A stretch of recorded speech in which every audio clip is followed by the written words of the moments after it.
muitas tempestades. E o Senhor me fez lembrar que na tempestade de Jonas, Deus então cuida do barco e quebra o profeta. Na tempestade dos discípulos, como Jesus, aleluia, uma Jesus estava dentro do barco dormindo, outra Jesus estava no monte, como a gente leu aqui. Mas nessa, o Senhor salvou o barco e salvou os discípulos.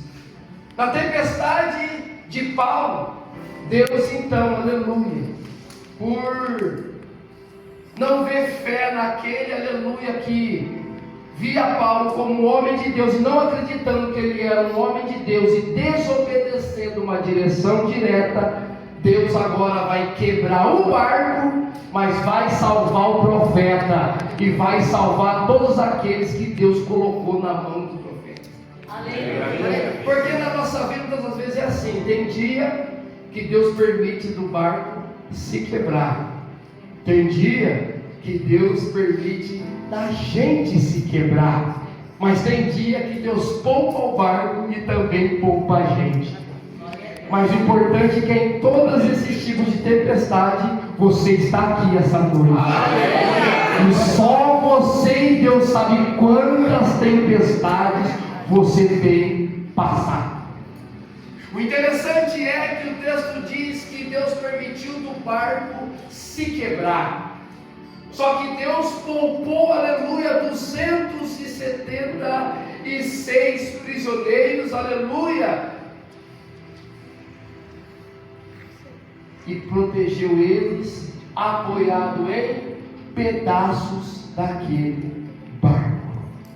Era pequeno, era destroço, mas era a única chance de sobreviver. Eu tomava banho e algo aí dentro do meu coração que eu posso chamar esses destroços do barco de Jesus. O pastor está chamando de Jesus de destroço? Não. O Espírito Santo me dizia, era a única oportunidade que eles tinham de sobreviver. O que é isso? É que muitas das vezes Jesus permite de tudo se quebrar, mas apenas um Deus, o que é isso? Apenas Jesus para nos socorrer. Jesus está dizendo, eu permiti de quebrar tudo, mas ainda estou aqui com a mão estendida para te salvar. A tempestade pode até ter levado tudo, mas Jesus está aqui para te segurar.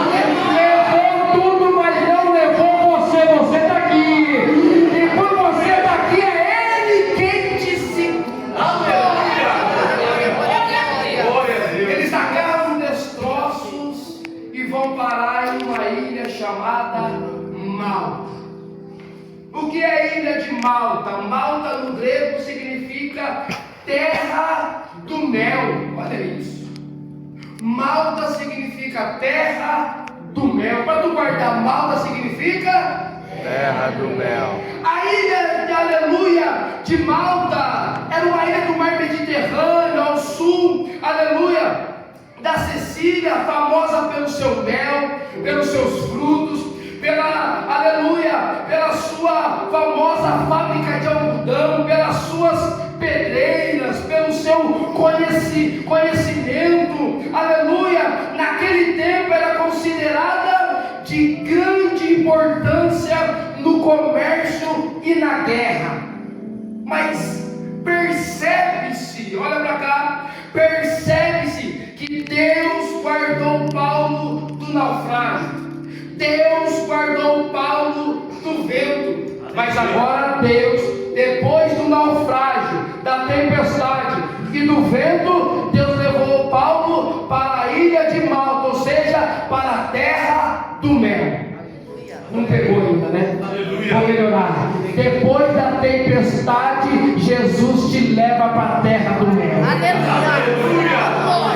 O que é isso? É que se a parada hoje é no meio da tempestade, o barco está se quebrando, pode ter certeza, Jesus que guarda. Por quê? Porque depois da tempestade é terra do mel.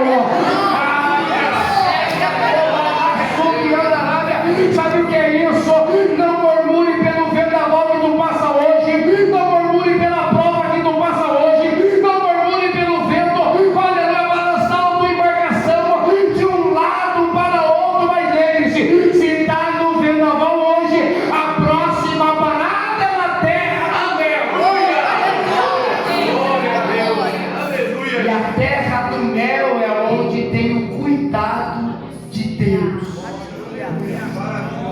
Porque o texto diz que depois que eles chegaram lá, os bárbaros, os moradores da ilha de Malta, aleluia, vai receber eles com singular humanidade. O que é isso? Vai cuidar deles. Porque depois do grande vendaval e do cansaço de nadar, aleluia, Jesus prepara a terra do mel, aonde o Senhor vai cuidar de mim, de você. Depois da tempestade tem cuidado de Deus. Alguém recebe isso? Depois que eu atravessar esse vendaval, tem o cuidado de Deus.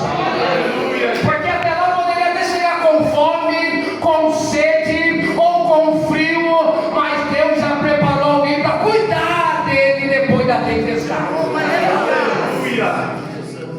Porque falar de tempestade, aleluia, só quem passou a tempestade sabe como.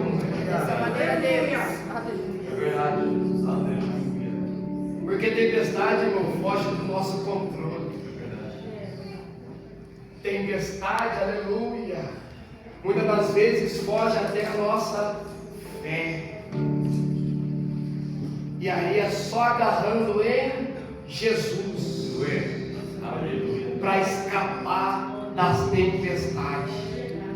Eu já estava lá na frente, Jesus fez eu voltar de novo. O que é isso? É que essa tempestade Ele está dizendo: eu estou aqui para te ajudar para você chegar. Está ventando, está difícil, tu não está nem suportando e está quase entregando. Jesus está dizendo: eu estou aqui para te ajudar. Porque a tempestade não é para sempre. Porque todo vento ele tem hora de começar, mas também tem hora de parar. Então, se começou a ventar, pode ter certeza, a hora de cessar vai chegar. Tu recebe essa palavra? Se começou a ventar, pode ter certeza, a hora do vento cessar vai chegar. E quando chegar, Jesus prepara os cuidados para você na ilha do mel. Aleluia. Os bárbaros, sem conhecer, percebem, aleluia, que são prisioneiros. Tinha todo o motivo do mundo para olhar para ele e falar: gente, essa raça de gente aí, eu não vou ajudar, não, tudo prisioneiro. Quem é que quer ajudar prisioneiro? Ainda desconhecido. Só que eles fazem? Uma fogueira. Porque eles perceberam, era prisioneiro, mas estavam com frio. E quem está com frio tem que aquecer. E para aquecer ele, eu faço uma fogueira.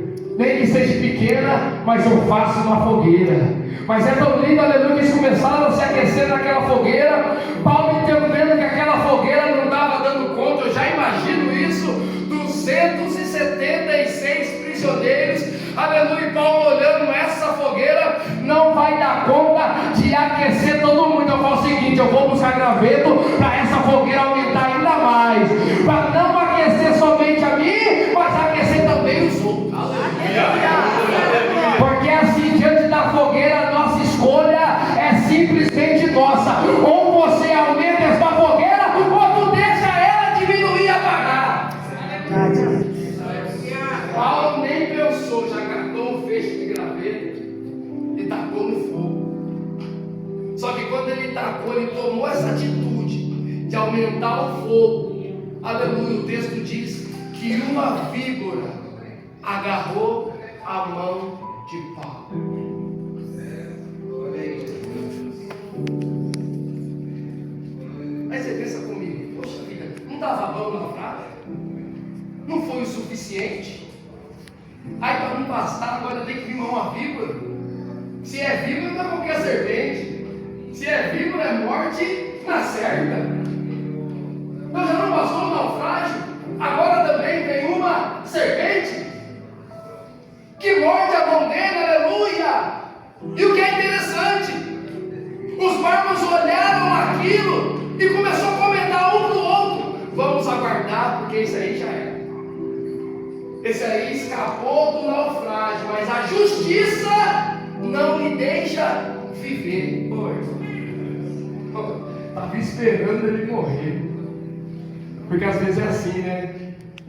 Você não vem para orar, vem para acusar. Estavam esperando, só que aí tem um detalhe. Porque pensa comigo, Paulo poderia ficar olhando a fogueira do jeito que todo mundo estava olhando e se aquecendo, mas ele escolheu tomar uma atitude. Quando ele tomou uma atitude, a víbora lhe mordeu. O que é isso?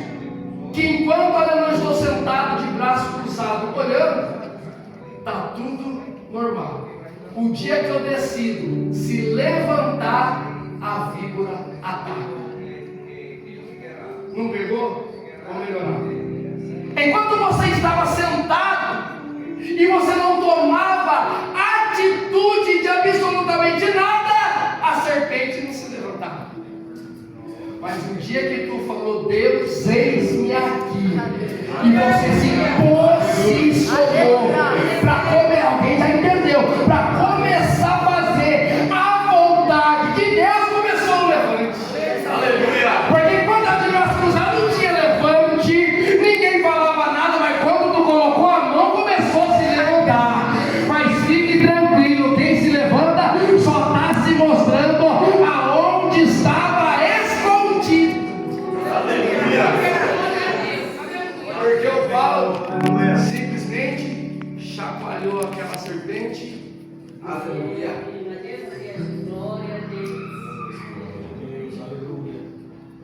Percebe que o fogo revelou a serpente. O texto diz que os bárbaros acenderam uma fogueira, mas a serpente estava lá. A serpente só apareceu quando o fogo aumentou. Está entendendo ou não? Aleluia. Glória a Deus. Glória a Deus. Paulo, você conhece bem o texto, fica até mais fácil de pegar, porque você sabe o que eu estou falando.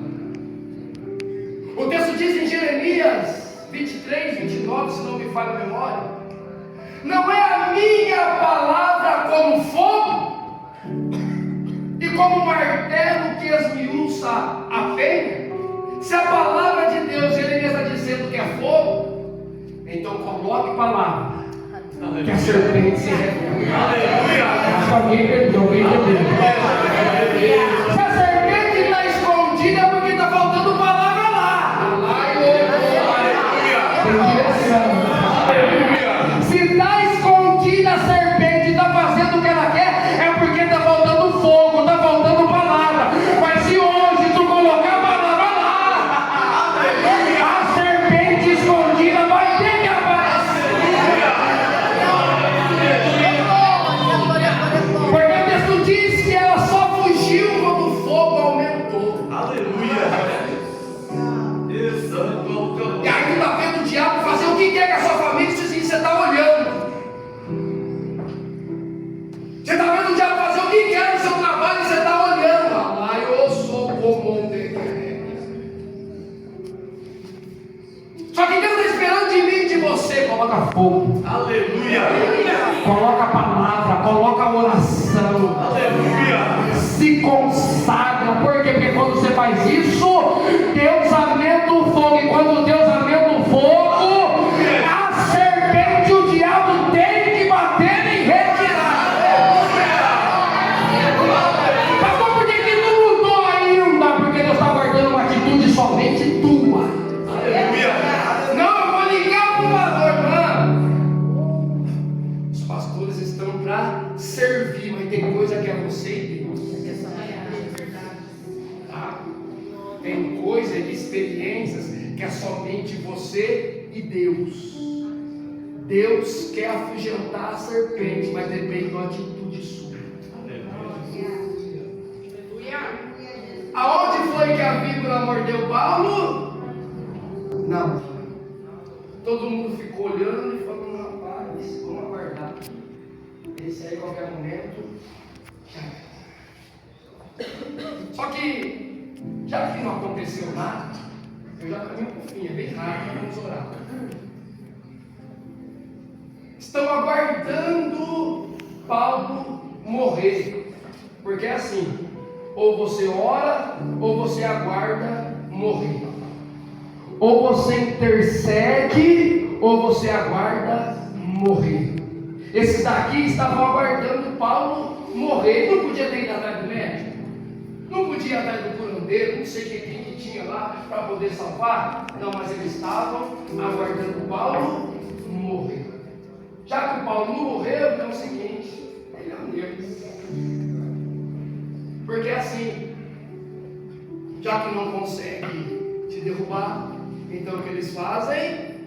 Eles trocam a opinião. Para guardar, e você vai entender o porquê que eu estou dizendo. Aonde que a víbora mordeu Paulo? Não.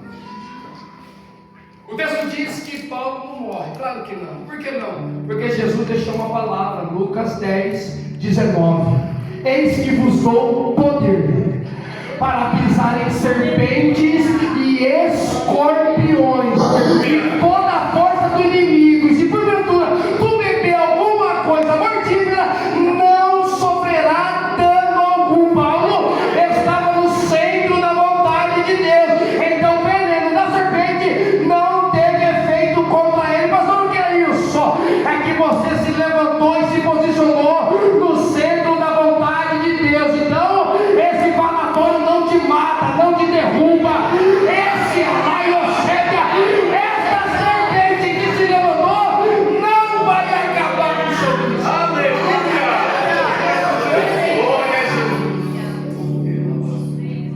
Glória a Jesus. O texto diz que vai chegar o chefe da ilha, o maioral, Públio, e vai hospedar Paulo na casa dele. Vai deixar Paulo lá tranquilo durante 3 dias. Paulo na casa de Públio, o texto diz que Paulo descobre que o pai do Públio estava enfermo e de disenteria e ardendo em febre. Paulo foi visitá-lo e orando impôs-lhe as mãos e o curou. Aleluia! Aonde que a víbora mordeu Paulo? Aonde que Paulo pôs para curar? Não pegou ainda? Aleluia! Encerrar com isso. O pai do Públio foi curar. Claro, toda cura gera, todo mundo fica sabendo. Então vem todos os enfermos da ilha agora para Paulo curar. Olha o detalhe do texto novamente.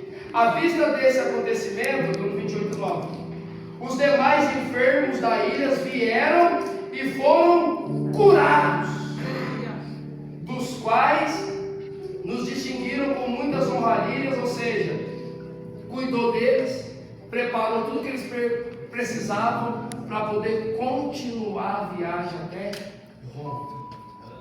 Meu Senhor. Glória. Aleluia. Não vou esticar mais porque você já entendeu. Glória a Deus. Põe de pé e encerra com esse último ponto. Nós vamos orar. Glória a Deus. Glória a Deus. O Senhor é digno. Aleluia. Aleluia. Olha para mim aqui. Aleluia, Jesus. Oh, glória. Aleluia. Aleluia. Glória a Deus. Esse ponto que Deus me deu, presta atenção. Glória a Deus. Deus permitiu da víbora morder a mão de Paulo.